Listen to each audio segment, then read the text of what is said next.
大家好，我是老陈，继续我自由的代价。今天我聊聊纽约的罚单。纽约是美国最多罚单的城市，也可以说是全世界罚单最多的城市。纽约市政府有两个最大的收入，一个就是房产税，也就是我们说的地税，另外一个就是罚单。他把罚单这个工作包给了一个公司，他和这个公司签了一个合约，每年这个公司固定的给纽约市政府多少钱。纽约市政府是一个在经济上非常匮乏的市政府，他没有钱，他的收入主要就是靠地税和罚单。他和这个公司签了合约以后，他就不管这个事了，而这个公司他就固定交给纽约市政府一年多少钱。这个公司是私人公司，他就雇佣了非常多的超单员，在整个纽约市四处活动，严密监视任何有可能给他罚的车子，这就造成了纽约市罚单非常的多。还有一个就是在我刚刚到纽约开车的时候，如果你吃了罚单，你还可以到纽约交通法庭去申诉，交通法庭还可以取消这个罚单，叫做 dismiss。 我那时候也有过几个 dismiss， 但是自从这个公司包了纽约市的罚单以后，这个交通法庭就很少有 dismiss， 也就是很少有取消罚单的判决，都是帮这个罚单公司的忙。所以我在捷密运输公司经营的过程中，罚单是我最大的开支，也就是最头痛的事。我举几个例子，首先就是 parking 罚单，也就是泊车罚单。泊车在纽约市是非常非常难的，这么小的一个地方，我又不是商业牌照。如果商业牌照，你在纽约市泊车的时候，它还有装货和卸货的地方，它有一块红牌子，是专门为商业泊车设计的。你如果是商业牌照，你可以在这个红牌子里卸货或者装货，他们不会给你开罚单。像我这种私人牌照就没有这种可能，所以当我装货或者卸货的时候，就成为非常大的问题。在曼哈顿时装街有叫 Fashion Avenue， 那里有很多印度人开的纺织品店。我有一次我帮他们运纺织品，从仓库运到他们的店里。当我开到他店门口的时候，我打量了一下，好像没有什么警察，我就马上把我的车门打开，把货拿下来搬到印度人的店里，跟老板说你的货到了。老板说 Yes, you put it over there。 他跟我讲了讲放在什么地方，我就把他的料子一捆一捆的拿下来，非常快，以我最快的速度把这些货送到他的店里。从印度人店里跑出来，我就看到一个女的，她在抄我的车牌。我马上跳到车子里，想把车子开走。她跟我说 Don't touch the key. Don't touch the key. I warning you, don't touch the key. 不要碰钥匙，不要碰钥匙，就是不许我把车子开走。他警告我，我就没办法，只好让他把车牌抄下来。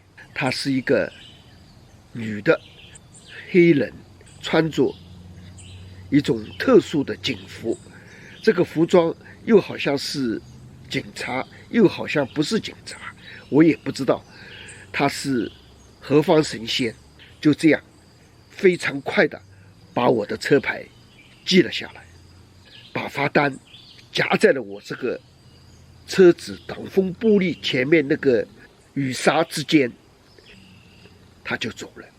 一张红单子就是100多块，这个就是叫做乱泊车，而100多块就等于我今天的一天的活都白干了。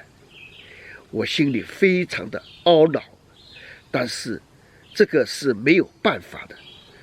还有一次，就是我到曼哈顿桥下面去搬东西，我把车子泊在一个有时间钟的地方，也就是路旁有一个钟，你把硬币塞进去，它就可以给你泊多少时间。那么我想，哎呀，我很运气，还有一个空位置在那里。那时候已经3点多，我就把车子趴在这个空位上，然后我就把硬币塞进去，塞到我的时间最长，它可以停1个小时。我就非常的开心，我就把我车里的东西拿下来，去找这个我的顾客的地址。我想把这个东西搬到他家，然后再回来1个小时就够了。当我回来的时候，我发觉我的车子已经不见了，在这里所有的车子都没了。我就非常的吃惊，我就问周围的人有没有看到我的车子。有一个男的走过来跟我说，他说这里是不能泊车的。我说我看到这里有钟，钱是塞在这个钟里的。他说4点钟以后这里就不可以泊车，因为这个是桥下，4点钟以后就是忙的时候 ，rush hour， 是一律不许在这里泊车。我说为什么没有牌子？他说有的，他说你看，他指了指很远的一块牌子。我走过去一看，哇，真的上面写着4点以后就不许再泊车。我哪里知道这个地方还有这么一块牌子，而藏得这么远，我急死了，车子也没了。他说你马上打电话到交通局去问他们，他们会告诉你的车子在哪里。我就打电话去，他们就跟我说，你要到一个地方去拿你的车子，还要付罚单，还要付托运费，也就是拖车费。他说你如果不付的话，过夜的话还有停车费，15块1个晚上。我急死了，我就马上搭地铁赶到了这个地方。他看了我的驾照，在电脑上一查，发现了我的车。他说你罚单是100多，你拖车费155，要交280几。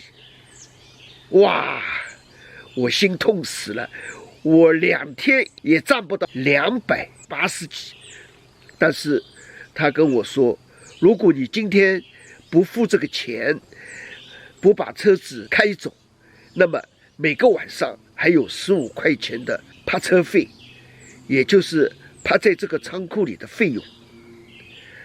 我没有办法，我马上到银行去拿现金，把这280多块钱付了，155是拖车费，130是泊车罚单。我心里非常的难过，就这样一瞬间280几，将近300块没了，而我这个有事要做2天才能赚到这个钱。还有就是纽约的罚单的费用在不断的增加。过去如果你趴在 driveway， 也就是在开车的通道上，是罚你35块，后来就增加到55块。还有就是一个水龙头也经常吃罚单，由于水龙头规定要15码，我有一次也是用货，我看到有一个位置，我就趴在那里，看到那里有一个水龙头，我就量了一下，超过15码，我想没问题，我心里非常的开心，我运气真好。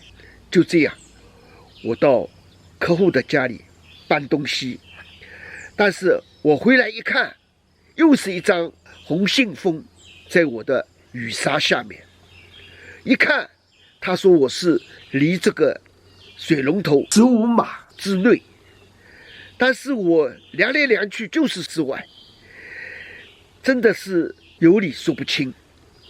你也没办法和他争执，因为你也不可能叫他来量这个距离，你也不看他谁写的这个罚单。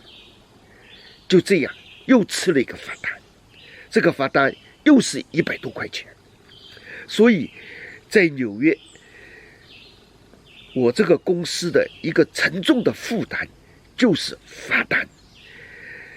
一看到罚单，我心里就凉了，就知道50块、100块或者200块，这个是我搬家公司的梦魇，没法避免。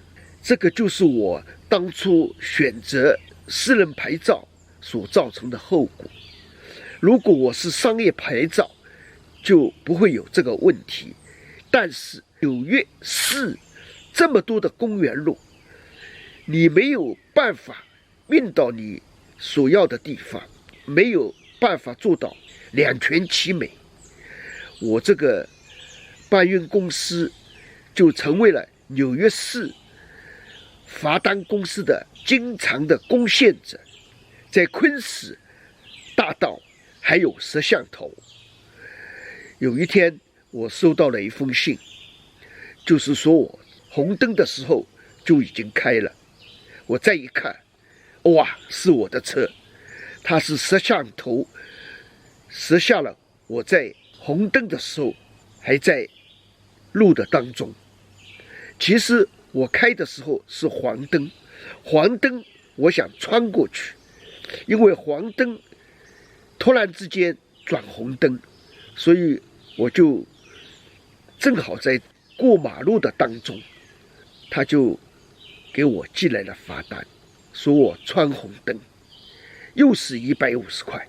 这个摄像头把我车子的车牌、车子的形状，还有我车子在马路上的位置拍得一清二楚，我也无法抵赖，所以我也只好乖乖的把支票寄到这个纽约市的交通警。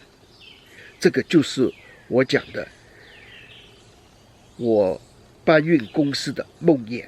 好了，感谢收看，明天见。